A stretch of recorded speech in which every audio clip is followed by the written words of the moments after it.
Selamat pagi, Assalamualaikum warahmatullahi wabarakatuh. Para mahasiswa Angkatan 2019, hari ini saya akan menjelaskan tentang topik kuliah kita, siklus kehidupan, yaitu KP 1.545, perkembangan perilaku seksual pada bayi dan dewasa. Ya, coba dilihat PowerPoint handout yang sudah saya kirim kepada email daripada saudara semua. Baik, kita mulai dengan kuliah yang slide pertama. Jadi topik kita adalah tentang perilaku seksual masa bayi sampai dengan dewasa. Dimulai dengan bayi, anak-anak, remaja, dan dewasa. Nah, untuk mengetahui apa itu perilaku seksual, baik kita jelaskan dulu mengenai dua istilah, yaitu sexual identity adalah karakteristik seksual seseorang secara biologik yang berhubungan dengan faktor kromosom, genitalia eksterna, genitalia interna, komposisi hormonal, gonad, dan tanda-tanda seks sekunder yang akan tumbuh pada waktu remaja. Penelitian embriologis menunjukkan bahwa hormon pada fetus itu akan mempengaruhi sifat maskulinisasi atau feminisasi pada otak seorang bayi atau janin yang ada dalam kandungan itu. Jadi fetus sangat sensitif terhadap pemakaian androgen selama kehamilan. Misalnya ibu yang dalam keadaan hamil mengalami beberapa gangguan sehingga membutuhkan terapi daripada androgen, itu akan mempengaruhi fetusnya menjadi sifat kelaki-lakian. Karena kita tahu hormon androgen itu seharusnya adalah hormon yang banyak ditemukan pada laki-laki. Kemudian seks itu bukan hanya, kalau hanya sekedar kata-kata seks itu adalah identitas daripada jenis kelamin, yaitu laki-laki dan perempuan. Tapi kalau kata seksual itu menyangkut hubungan yang sangat luas, segala sesuatu yang berkaitan dengan mengenai istilah seks, ada bahasa tubuh yang sifatnya seksual juga dan sebagainya. Dan mengenai pendidikan seks ini memang harus realistis, jujur dan terbuka, dan bisa dipahami oleh siapa yang akan kita hadapi. Jadi supaya tidak terjadi salah pengertian atau misinterpretasi daripada istilah tersebut. Jadi seksualitas itu menyangkut ada faktor biologis seperti tadi, ada hormon, ada jenis kelamin, ekskunder, dan juga seksualitas itu dipengaruhi oleh faktor-faktor psikologis. Nah, kita ini akan belajar dari segi psikologisnya nanti. Nanti kita akan uraikan perkembangan seksualitas dari mulai bayi sampai dengan usia lanjut. Juga dari pengaruh sosial, bagaimana seperti seksualitas orang sosial kalau di luar negeri, orang laki-laki sama laki-laki berpegangan tangan itu agak sensitif gitu. Kadang-kadang orang itu akan berpikir seperti dalam tanda kutip golongan gay. Tapi kalau kita lihat di daerah, di kampung kita, kadang-kadang di kampung-kampung itu laki-laki biasa aja dia pegangan tangan sesama laki-laki. Coba kita lihat nanti di daerah. Itu lain, jadi pengaruh budaya, psikologis, sosial dan sebagainya. Saya harap saudara membaca mengenai dua teori psikoseksual yang sangat banyak dipakai dan banyak kita bisa aplikasikan dalam kehidupan sehari-hari, yaitu teori psikoseksual oleh Sigmund Freud dan juga teori psikoseksual oleh Erik Erikson. Itu kalau Sigmund Freud ada 5 fase, dari fase oral sampai fase genital atau remaja, sedangkan dari Erik Erikson ada 8. Erik Erikson itu akan lebih panjang, kalau Sigmund Freud hanya pada fase remaja, sedangkan Erik Erikson sampai usia lanjut bahkan sampai meninggal. Nah, mari kita lihat perkembangan perilaku seksual masa bayi dan anak. Pada masa bayi itu, perilaku seksual pada masa bayi, kalau pada psikoseksual menurut Sigmund Freud itu sama dengan fase oral. Sedangkan pada fase menurut si Erikson itu adalah fase trust dan mistrust. Jadi pada usia ini adalah usia dari lahir sampai 1 tahun. Nah, di sini saatnya bayi hanya bisa membuka mata, menangis, dan tersenyum, ya. Jadi yang lebih banyak berperan pada usia ini adalah caregiver atau pengasuh daripada anak tersebut, ya. Kemudian pada usia 3-4 bulan mulai terjadi perkembangan emosional. Jadi biasanya bayi kalau usia 1-2 bulan belum bisa ketawa, belum bisa melihat. Tapi sekitar 3-4 bulan dia mulai akan bisa tersenyum. Kadang-kadang kalau menangis, kalau ada yang tidak nyaman. Nah, Anda bisa lihat kalau anak menangis itu apa tanda-tandanya. Salah satu adalah mungkin dia lapar. Yang kedua adalah dia merasa ada ancaman. Misalnya mungkin ada yang gigit nyamuk atau ada ketakutan. Dan juga yang mungkin memungkinkan bayi itu menangis adalah dia seperti basah popok ya, atau mungkin buang air besar. Kemudian pada usia 6 bulan, bayi sudah mulai mengenal pengasuhnya. dia mulai sudah ada keterkaitan dengan caregiver. Nah, pada waktu ini usia 6 bulan Anda bisa lihat 6 atau 7 bulan bayi itu tidak mau atau dia tidak mau digendong oleh sembarang orang karena dia sudah mengenal siapa yang paling dekat dengan dia sehari-hari. Jadi kalau anak itu diadopsi pada usia dari 0 sampai 6 bulan dia tidak akan kenal siapa ibunya. Ya. Dan juga pada fase, kenapa ini disebutkan fase oral? Karena kenikmatan pada fase ini adalah pada mulut. Jadi dia nangis, kalau ada yang mengenyangkan dia akan berhenti nangis. Nah, maka begitu dia. Kalau dia tidak takut, ada yang menyenangkan, ada yang masuk mulutnya, dia akan berhenti. Makanya dia akan membawa segala sesuatu yang pada usia sebelum 0 sampai 1 tahun, apa yang dapat, apa yang bisa dipegang, dia akan bawa ke mulut. Cobalah perhatikan anak-anak atau bayi yang ada di rumah, di sekitar saudara. Apa yang bisa dia pegang, dia pasti masukkan mulut. Nggak peduli benda itu apa. Batu kayak dikasih juga dia masuk mulut, makanan apalagi. Dan itulah makanya fase ini mengajarkan untuk anak-anak mengerti bahwa apa yang boleh dimakan, apa yang tidak, itu kita ajarkan dengan adanya gigi. Jadi pada usia sekitar 10 bulan, di akhir daripada fase oral, mulai ada tumbuh gigi. Itu adalah salah satu faktor yang harus kita ajarkan pada bayi ini. Kalau dia haus, kita kasih minum. Tapi kalau seandainya itu pentingnya ASI.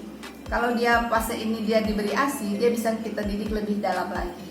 Misalnya kalau dia haus, diberi minum. Nanti kalau dia udah kenyang, dia gigit, kita stop. Nah, jadi dia tahu bahwa kalau dia sudah kenyang, dia tidak boleh berlebihan. Ya, jadi ada fase untuk mendidik anak juga. Kemudian kita masuk pada fase kedua, yaitu pada tahun kedua, fase anak. Nah, kalau Sigmund Freud ini sama dengan fase anal. Sedangkan Erik Erikson mengatakan sebagai autonomi atau lawannya shame and doubt. Jadi teori Erik Erikson ada yang satu positif, ada yang negatif, langsung dia terangkan di situ. Jadi pada fase ini anak tahun kedua kan secara normal psikomotornya mulai tumbuh. Anak mulai belajar berjalan, anak mulai memegang kesana kemari, mulai bermain yang agak luas, dan juga intelektualnya mulai berkembang. Dia mulai belajar berbicara, mulai belajar mainannya, dan juga mulai mengenal beberapa keadaan atau alat-alat yang ada di lingkungannya. Penting sekali mengajarkan bahasa yang baik pada usia tahun kedua kelahiran ini. Dan juga pada ini mulai ada terbentuk gender identity. Jadi anak pada usia ini kalau dia laki-laki harus diperlakukan sebagai laki-laki, kalau perempuan harus diajar sebagai perempuan. Jangan sebaliknya. Mentang-mentang kita mengharapkan anak perempuan, ternyata yang laki-laki yang lahir kita perlakukan dengan perempuan, itu nggak boleh ya. Dan juga kenapa ini disebut fase anal? Ini zone kenikmatannya ada 2 di sini, yaitu anus dan uretra. Jadi disebut fase anal karena anus itu kan tempat pelepasan dan uretra juga pelepasan. Jadi di sini sebetulnya pada usia tahun kedua ini anak diajar untuk cara mengeluarkan dan menahan atau retensi eliminasi. Jadi maksudnya di sini haruslah diajar mulainya toilet training. Jadi sebaiknya pada tahun kedua kehidupan itu anak-anak tidak pakai pampers lagi kecuali pada keadaan-keadaan tertentu seperti jalan-jalan. Tapi sebaiknya di rumah dia diajar untuk toilet training. Jadi dia tahu tujuannya apa, ini untuk perkembangan di masa dewasa nanti. Kalau dia tidak mengerti kapan dia harus mengeluarkan atau menahan emosinya, akibatnya nanti dia akan mengalami kesulitan dalam bersosialisasi di masyarakat. Kalau dia tidak bisa memanage, akan menimbulkan stres yang akan menyebabkan gangguan mental di kemudian hari. Baik, kita masuk pada topik yang apa itu? Tadi kita bicara mengenai gender identity pada tahun kedua dan ketiga kehidupan ini. Gender beda dengan seksual. Kalau gender adalah lebih ke arah perasaan atau pengertian seseorang tentang sifat kelaki-lakian atau kewanitaan yang ada pada dirinya. Jadi sebaiknya identity daripada gender ini atau gender ini harus fix, harus terbentuk pada saat anak usia 3 tahun. Ya, paling tidak di usia akhir 3 tahun itu dia sudah mengerti bahwa aku adalah seorang laki-laki atau aku adalah seorang perempuan. Jadi itu yang penting. Kadang-kadang ini gender identity bisa terjadi perubahan atau perpindahan, walaupun dalam pertumbuhannya masih harus menyesuaikan dengan perasaan kelaki-lakian atau kewanitaannya. Jadi menurut Robert Stoller mengatakan bahwa gender identity adalah aspek psikologis perilaku yang berhubungan dengan sifat kelaki-lakian atau kewanitaan. Tapi seks dan gender bisa mengalami konflik atau menjadi yang berlawanan, ya. Dan identitas gender itu dipengaruhi oleh hubungan dalam keluarga, seperti saya katakan tadi, pola asuh, hubungan dengan guru, kawan, rekan kerja, ataupun fenomena budaya di mana masyarakat itu berada. Jadi kadang-kadang orang yang awalnya pada masa muda, masa kecil itu masih tahu bahwa dia memang laki-laki, karena terpengaruh dengan lingkungan kawan atau mungkin lingkungan sosialnya, dia bisa berubah menjadi gay atau mungkin menjadi biseksual karena pengaruh lingkungan. Gendernya bisa beralih. Menurut John Money, segala sesuatu yang dilakukan seseorang yang menunjukkan status laki-laki atau perempuan itulah yang disebut aturan mengenai gender role ya. Jadi sebetulnya bedakan dengan identity seksual. Kalau identity seksual saya harapkan pada usia 2-3 tahun itu dia udah ngerti bahwa memang dia laki-laki atau perempuan dari segi kelaminnya. Tapi kalau gender role itu pada usia 6-10 tahun diharapkan anak-anak sudah mengerti tentang gender. Bagaimana gender itu sifat ke laki-laki itu bagaimana, sifat ke perempuan itu bagaimana. Jadi kalau laki-laki agak lebih maskulin, kalau perempuan lebih feminin. Itu pada usia hendaknya 6-10 tahun sudah terbentuk dalam pikiran seorang anak. Jadi gender role adalah harapan anak itu laki-laki atau perempuan, itu aturan gender. Bedakan dengan seks ya, seks lebih ke arah identitinya seksual. Kalau gender rule adalah aturan-aturan sesuai dengan gender, di mana harapan anak laki-laki atau perempuan, kemudian ekspresi emosi, permainan dan cara berpakaian itu harus disesuaikan dengan gendernya, ke gendernya. Dan biasanya diharapkan ibu akan lebih banyak bicara atau berkomunikasi dengan anak yang perempuan, dan juga kalau bapak lebih banyak bicara dan komunikasi dengan anak laki-laki. Dan kemudian kita masuk pada usia prasekolah. Kalau fase psikoseksual menurut Freud itu adalah fase valid, sedangkan Erik Erikson inisiatif atau fase guilty. Inisiatif adalah maksudnya apakah pada usia itu anak diharapkan sudah mulai memperhatikan, mulai agak melihat keadaan tubuhnya. Kalian bisa lihat kalau anak usia 3-6 tahun mulai berkenal solek, mulai bersisir-sisir, dan diharapkan dia juga sudah mengenal apa perilaku yang harus dilakukan sebagai seorang laki-laki atau sebagai seorang perempuan. Kemudian juga pada ini tumbuh keinginan dalam dirinya untuk menjadi apa. Jadi sudah tumbuh dalam arti kata cita-citanya mau jadi apa. Mungkin dia sudah berpikir ingin jadi seorang. Biasanya kalau anak laki-laki akan mengidolakan papanya, kalau anak perempuan akan mengidolakan ibunya. Jangan sampai terbalik gitu. Jadi kalau anak perempuan kurang dekat dengan ibu, terlalu sayang sama bapak atau terlalu dekat dengan bapak, sehingga dia menganggap orang tua sejenis itu sebagai persaingan. Orang tua lawan jenis sebagai harus yang dimiliki. Jadi ini yang nanti akan menimbulkan konflik-konflik yang kita sebut sebagai istilah Oedipus kompleks. Orang yang dalam masa pertumbuhan usia prasekolah bisa terbentuk Oedipus kompleks ini dan tidak terselesaikan dalam fase perkembangan selanjutnya, di masa dewasa atau masa remaja dia akan mencari pasangan orang-orang yang lebih tua. Itu risikonya ya. Kemudian kita masuk usia sekolah, yaitu pada usia 9-10 tahun. Kalau Sigmund Freud itu fase laten, kadang pada Erikson itu sebagai industri atau inferior. Jadi pada usia ini anak mulai mempunyai tokoh-tokoh yang dikagumi. Seperti anak laki-laki mungkin ingin jadi pilot, ingin jadi polisi gitu ya. Kalau anak perempuan mungkin ingin menjadi pramugari, ingin jadi dokter dan sebagainya. Dan juga secara fisik terjadi pertumbuhan yang berbeda. Kalau anak laki-laki pada usia sekolah itu lebih agresif ya, lebih banyak hiperaktif gitu. Dan juga rasa malu timbul pada usia sekolah, sudah ada mengenal lawan jenis. Jadi sudah ada rasa malu terhadap anak perempuan misalnya terhadap laki-laki, sudah agak malu-malu gitu. Kemudian juga ada pertumbuhan pada usia sekolah ini, ada keingintahuan tentang apa itu seksual. Kadang-kadang mulai pertanyaan yang agak banyak. Juga kadang-kadang kalau dia tidak memahami, mulai timbul adanya yang disebut sebagai masturbasi.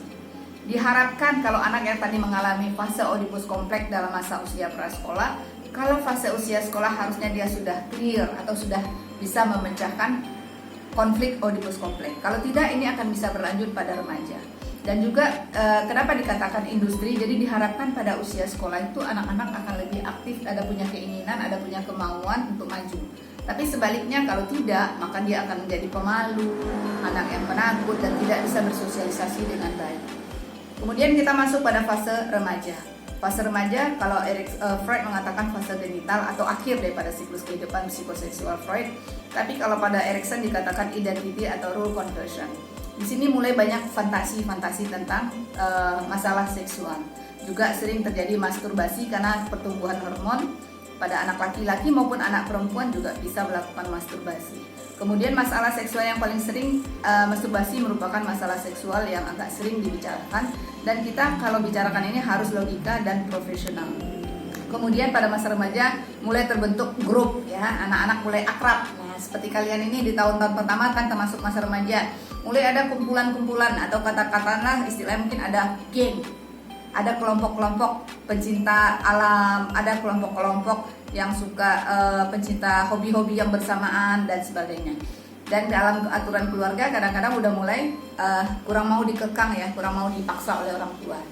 Ya, masturbasi ini kita kenal sedikit, hanya mengenai masturbasi, tapi selintas saja bahwa ini adalah suatu perilaku seksual untuk menyalurkan suatu keinginan yang nggak bisa ditahan. Tapi sebetulnya masturbasi merupakan suatu usaha untuk menekan impuls seksual dari dalam. Ya, faktor yang mempengaruhi perilaku seksual pada anak remaja adalah ciri kepribadian, gender, latar belakang budaya, ras, sikap keluarga, dan juga program pencegahan dan pendidikan seksual. Kita masuk fase dewasa. Fase dewasa dalam kehidupan seseorang dibagi ada 3 fase, yaitu dewasa muda, dewasa pertengahan, dan dewasa akhir atau usia lanjut. Pada dewasa awal inilah yang disebut sebagai intimasi menurut Erikson atau isolasi. Intimasi maksudnya orang mulai mencari teman untuk hidup, ya mulai mencari keinginan untuk membentuk rumah tangga. Kemudian ada mulai timbulnya perkawinan, dan diharapkan pada masa yang muda ini juga timbul keinginan untuk menjadi orang tua atau membentuk suatu keluarga yang kecil. Tapi di samping itu juga akan timbul beberapa faktor atau konflik yang berhubungan dengan keadaan rumah tangga atau keluarga. Kemudian middle adulthood itu yang usia 40 sampai 60, ini adalah generativity atau stagnasi. Generativity maksudnya di sini orang itu merasa hidupnya mulai tenang, mulai nyaman, atau justru sebaliknya. Dia merasa putus asa atau tidak berhasil dalam rumah tangga. Jadi orang Amerika mengatakan life begin at 40, that means bahwa usia 40 adalah usia yang cukup mapan dalam kehidupan seseorang. Jadi di sini adalah fase untuk mempertahankan keharmonisan keluarga dalam menghadapi rintangan. Dan fase ini orang mulai di akhir dari fase middlehood, orang mulai memasuki fase klimakterium atau maksud saya menopause ya. Penurunan di akhir dari middle adulthood